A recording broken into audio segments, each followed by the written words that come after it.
Hey, what's up guys? Radku here, back with another Yu-Gi-Oh video. And today is going to be Lightsworn. Starting a bit late today, I was playtesting a few decks. I'm on a quest to try to playtest every single one of my 1 million different decks. Ignore that there. I'll show you guys that one later. But today we're doing Lightsworn. Now this deck is super cool. And with the new Chaos support, the deck has become even more broken, being able to set up multiple disruption boards, buster locks, and some of the best boards in the game, despite it not having any set combos. But yeah, without further ado, let's jump right into the deck. Starting things off, 3 copies of Judgment Dragon, absolutely mandatory. This card is really good, and this used to be the only reason why Lightsworns were good. Now it's just an extra body on the field that has an ability to wipe the entire board, and just a really good card. The big thing is that it sets up a presence on the board as well as mills cards, which milling cards is really good in this deck. Then I play 3 copies of Raiden Hand of the Lightsworn. This card as well is a very good and is one of your most important cards in the deck.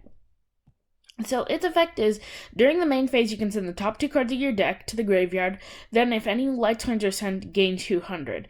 That's really the only important effect. So the reason this is good is because it immediately sends cards from the top of the deck to the graveyard, which is really important in this deck. Most of the other Lightsworns only have effects to send from during the end phase, but this can instantly send, as well as send during the end phase, but you're never really going to keep your Lightsworns on the field in order to send it like that.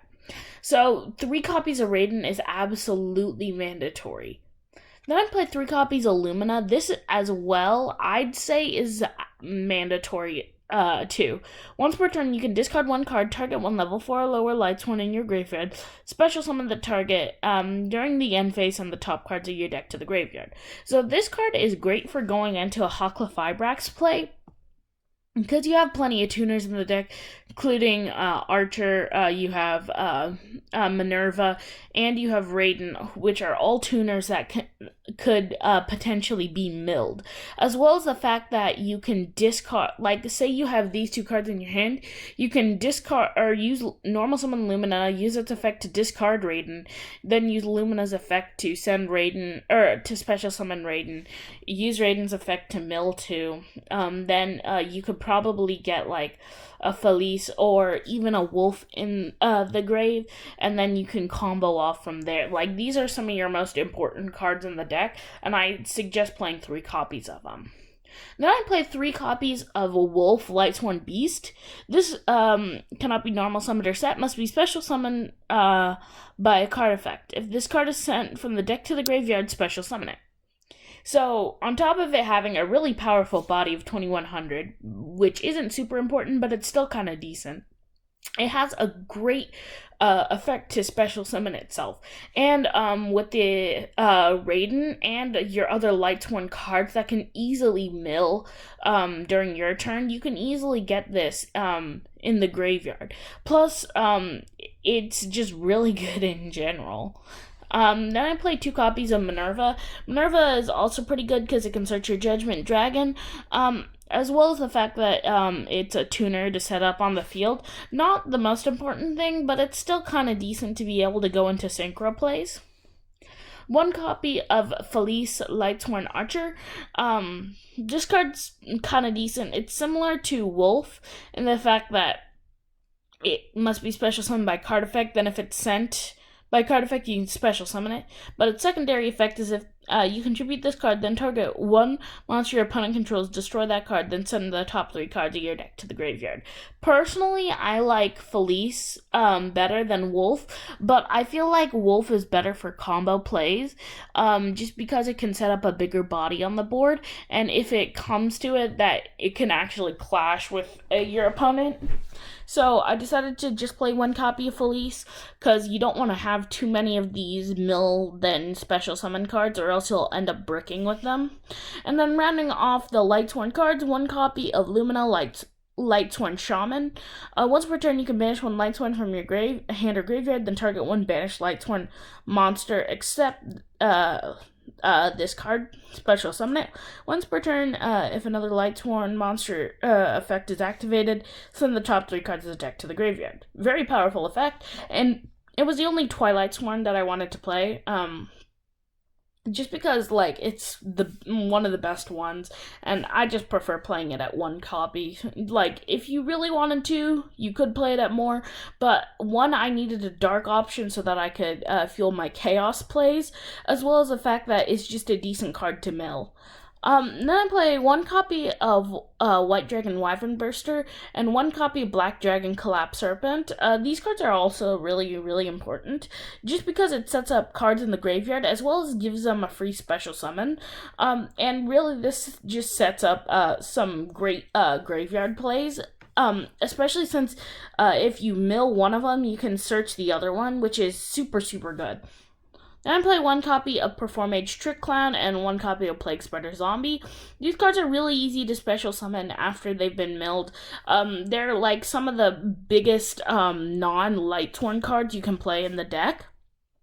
And they're really, really good. And I decided to play them at 1 copy just because it sets up link plays and you don't really need them at more than 1.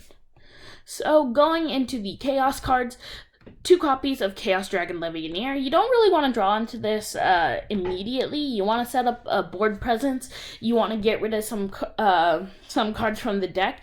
Then you want to summon it and use one of its broken effects to give yourself some nice advantage. Then I play 2 copies of Chaos Valkyria, and 1 copy of Chaos Creator. This is kind of your generic Chaos lineup, and then I play 3 copies of Chaos Space, but I'll get to that in a second.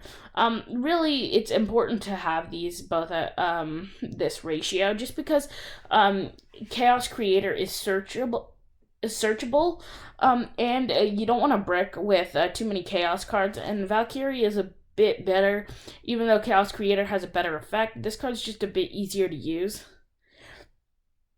Then I play 1 copy of Dragon Buster Destruction Sword to set up Buster Lock. I'm really worried that it's gonna get banned, because that would make the Buster Lock unusable, and it doesn't exactly work the best with this deck, especially since it has that mill playstyle, and this really is just a spot holder right now. I was trying to work on the deck, and I decided to throw this in here last minute, just because it's an easy disruption to set up.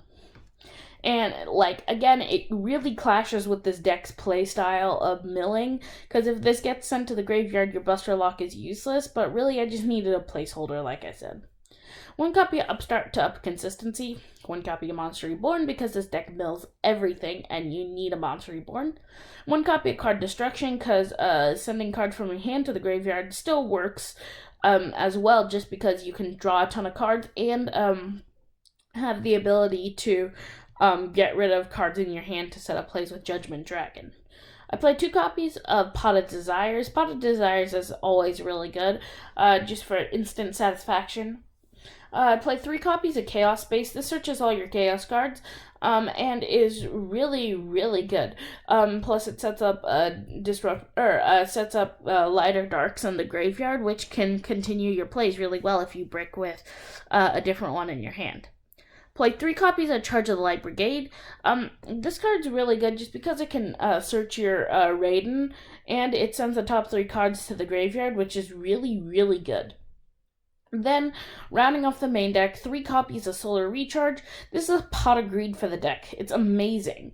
If you draw into a Lightsworn card, you can literally just activate this, draw 2, then mill 2, and still gain huge advantage.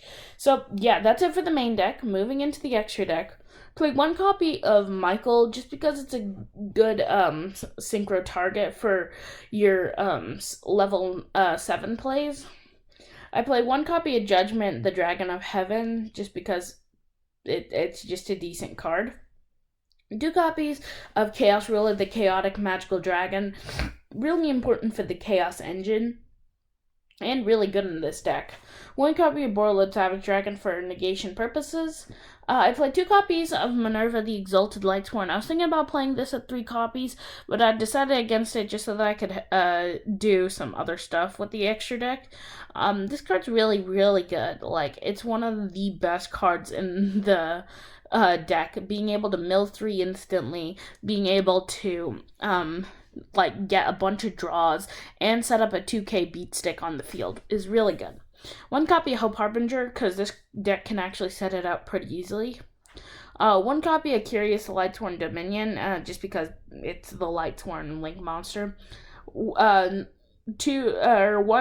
Phoenix and 1 Unicorn, and I do play IP Masquerena for plays with Unicorn, just because this deck can set it up pretty easily, and you want as much disruption as possible, because this deck can OTK as well as control, so having IP Masquerena and Nightmare Unicorn as some generic disruption is really, really good. Play 1 copy of Boral Sword for OTK purposes, 1 copy of Hucklefibrax. You could play a whole Hucklefibrax engine, but I decided to give the extra deck a bit more breathing room and put in some different engines as opposed to just Hucklefibrax. And finally, 1 copy of Union Carrier. I am really thinking about cutting this and the Buster Destruction Sword because of how much this deck mills, and if you mill it to the graveyard, you're basically screwed. It's not like it's mandatory to set up Buster Lock, but if you get rid of it, you're not actually losing anything in the deck. But yeah, that's pretty much it. Please like, subscribe, share, comment, let me know what you thought, and let me know if there's anything you would change about the deck. Other than cutting out Union Carrier and Dragon Buster Destruction Sword, which I probably will do, would you change up the draw spell lineup? Would you change up the Lightsworn lineup? That's a big thing. And yeah, that's pretty much it, and I'll see you in the next Yu-Gi-Oh video. Peace, guys.